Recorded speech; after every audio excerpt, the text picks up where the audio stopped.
Hello everyone, welcome to my channel. इससे पहले के वीडियो में हम लोगों ने महावीर के जीवन के बारे में पढ़ा था।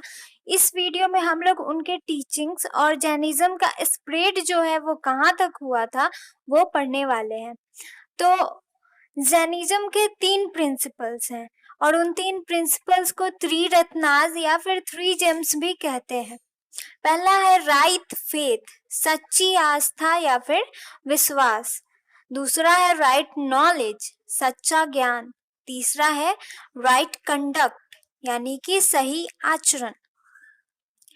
अगर राइट फेथ की बात करें तो right faith is the belief in teachings and wisdom of Mahavir. सच्ची आस्था जो है, सच्ची आस्था ये है कि महावीर जो भी पढ़ा रहे हैं और या फिर उनकी जो भी बुद्धिमत्ता है तो उस पे जो है, जो भी जैनिज्म को फॉलो कर रहा है उसे इन सारी चीजों पर विश्वास होना चाहिए।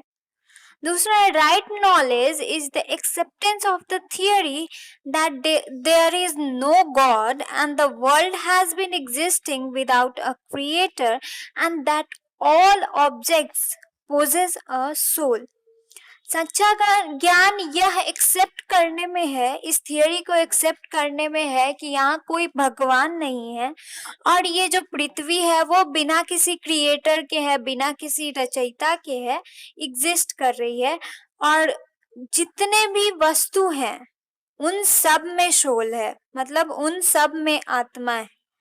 राइट कंडक्ट मतलब सच्चा आचरण क्या है? Right conduct refers to the observance of the 5 great was.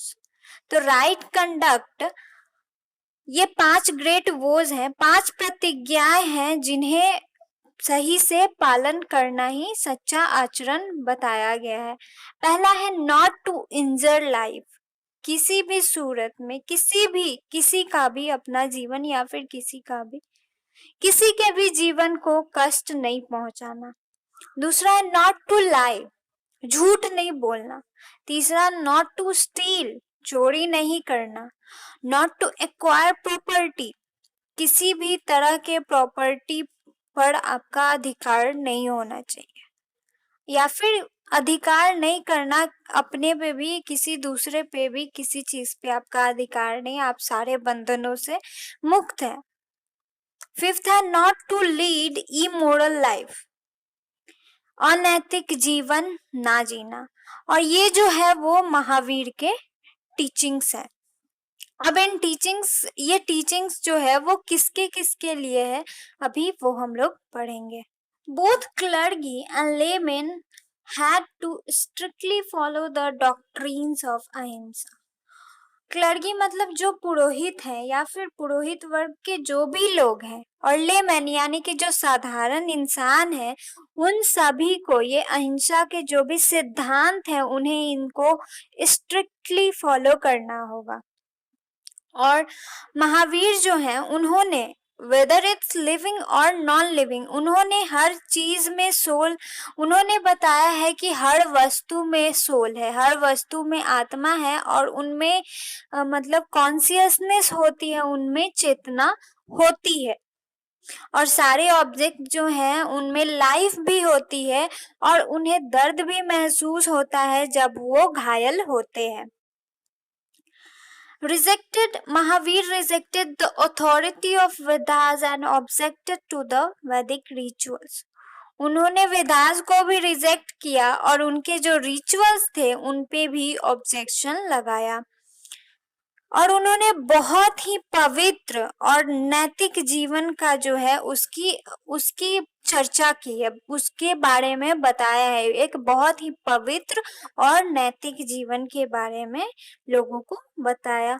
Even the practice of agriculture was considered sinful as it causes injury to earthworms and animals।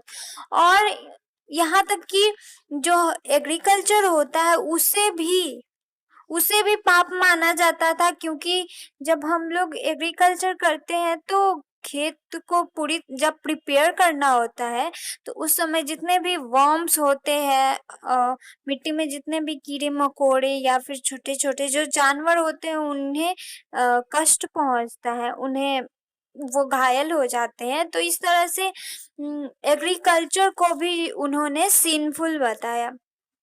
Similarly, the doctrine of asceticism and renunciation was also carried to extreme length by the practice of starvation, nudity, and other forms of self torture. तो ये सारे जो एस्केटिज्म के जो doctrines थे, ये जो भी सिद्धांत थे तपस्या की, ये लोगों को त्याग और मतलब अगर लोग ये सारी चीजें करेंगे तो एक तो वो सारी चीजों का त्याग कर रहे हैं, ऊपर से उन्हें भूखा भी रहना पड़ रहा है। और ये जो है बहुत ही ज्यादा अपने आप को टॉर्चर करने जैसा था।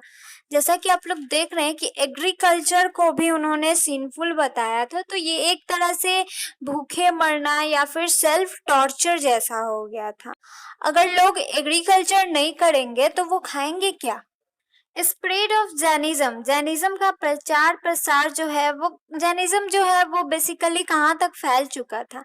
तो महावीर ने क्या किया था, संघ का ऑर्गेनाइज किया था। ठीक है, अपने टीचिंग्स को स्प्रेड करने के लिए, उनकी जो भी टीचिंग्स थी उसे फैलाने के लिए उन्होंने संघ ऑर्गेनाइज किया था। और इस संघ में मेन वुमेन मतलब आदमी, पुरुष, स्त्री सभी लोगों को शामिल किया, जो कि और इसमें मॉन्क्स भी होते थे, मतलब जैन धर्म के जो मॉन्क्स थे वो भी होते थे और ले फॉलोवर्स भी होते थे। साधारण जो इस धर्म को मान रहे थे, जैनिज्म को फॉलो कर रहे थे, वो भी होते थे। और इसका रैपिड ग्रोथ, जैनिज्म में रैपिड ग्रोथ जो है वो इसलिए भी देखने को मिलता है क्योंकि ये जो संघ के लोग थे वो बहुत ही अच्छे से अपना काम पूरी डेडिकेशन के साथ कर रहे थे। और जैनिज्म जो है वो बहुत ही जल्दी से किधर फैला, वेस्टर्न इंडिया में और कर्नाटक तक फैल गया। जैनिज्म कहाँ तक फैला? वेस्टर्न इंडिया और कर्नाटक तक फैल गया। और इस धर्म को, जैनिज्म को किन किन लोगों ने अपनाया?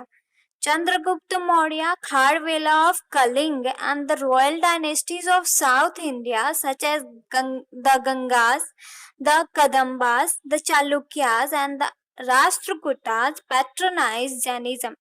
तो चंद्रगुप्त मौर्य, खारवेला जो कि कलिंग से है, और royal dynasties of south India, यानी कि साउथ इंडिया की कुछ जो रॉयल डायनेस्टीज थी जैसे कि गंगाज हो गए, कदम्बास हो गए, चालुक्याज, राष्ट्रकूटाज, इन लोगों ने भी जैनिज्म को अपनाया। 4th सेंचुरी बीसी का जब एंड होने को था, जब वो अपने एंडिंग पॉइंट पे था, जब लास्ट टाइम था 4th सेंचुरी बीसी का, तो उस समय बहुत ही सीरियस फेमाइन आया था। सूखा पड़ा कहाँ पे? गंगा वैली में, गंगा की घाटी में। और बहुत सारे जैन मॉन्क्स जिन्हें जो लेड किनके द्वारा लेड किए जा रहे थे, भद्रबाहु और चंद्रगुप्त मौर्य जिन्हें लेड कर रहे थे, वो लोग वहां से हट के कहाँ पे आ गए? श्रवण बेलागोला कर्नाटक में आ गए। तो जो कुछ जैन मॉन्क्स जो थे, जो जिन्हें लेड कर रहे थे भद्रबाहु और चंद्रगुप्त मौर्य, वो आ गए श्रवण बेलागोला कर्नाटक में। और those who stayed back in north India were led by a monk named Sthulabahu who changed the code of conduct for the Monks.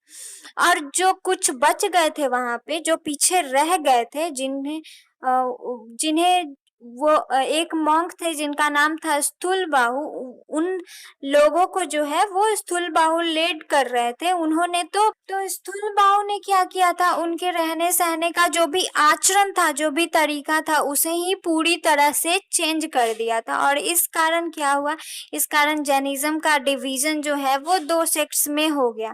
पहला था श्वेतांबर्स, व्हाइट क्लैड भी कहते हैं श्वेतांबर्स को, और दूसरा था दिगंबर्स, स्काई क्लैड और नेक्ड। दिगंबर्स जो थे वो स्थूल बाहु लेड करते थे और श्वेतांबर्स जो थे वो Bhadrabahu. The first Jain council was convened at Patliputra by Sthulbahu, the leader of Digambars। तो स्थूलबाहु दिगंबर्स के लीडर थे, स्काई क्लैड और नेक्ड और इन्हीं के द्वारा पहला जैन काउंसिल जो कि पाटलिपुत्रा में हुआ था, इन्हीं के द्वारा किया गया था in the beginning of the 3rd century BC। और पहला जैन काउंसिल जो है वो कब हुआ था? जब 3rd सेंचुरी की जब शुरुआत हो रही थी, 3री शताब्दी की, तब ये पहला जैन काउंसिल हुआ था। किसके द्वारा किया गया था? स्थूल बाहु के द्वारा, जो कि दिगंबर्स के लीडर है, और श्वेतांबर्स के लीडर जो है वो भद्रबाहु है। The second Jain Council was held at Vallabhi in 5th century AD। पहला जैन काउंसिल हुआ था 3rd सेंचुरी BC में, बिफोर क्राइस्ट। दूसरा जैन काउंसिल जो हुआ था वो 5th सेंचुरी AD में हुआ था। दूसरा जो जैन काउंसिल था वो बल्लवी में हुआ था 5th सेंचुरी BC। और the final compilation of Jain literature called 12 Angas was completed in this council।